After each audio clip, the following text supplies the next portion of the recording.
In a quiet stretch of highway, where vehicles rarely passed and the world seemed to forget itself, there stood a thin forest, half wild, half weary. Locals called it the roadside forest, not because it had a name, but because no one cared enough to give it one.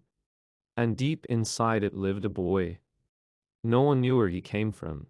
Some said he was abandoned, and others whispered he was born there, raised by the forest itself. He had no house, no family, just a small shelter made of branches and leaves. His clothes were worn, his feet bare, but his eyes held a strange calm, like someone who understood the silence of trees. The villagers feared him.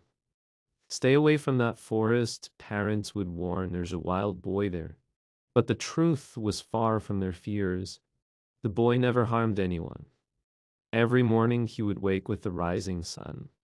He drank water from a nearby stream, ate fruits he carefully gathered, and spoke softly to birds as if they were his only friends. Injured animals somehow found their way to him, and he would sit patiently cleaning wounds, feeding them, waiting until they could walk again. He never took more than he needed. One evening, a traveler lost his way on the highway. His car broke down and darkness fell quickly. With no signal and no help in sight, fear began to creep in. That's when he saw the boy, standing silently at the edge of the forest. The traveler froze. Stories rushed into his mind of a wild, dangerous child, but the boy did nothing. He simply turned and began to walk into the forest, glancing back as if asking him to follow.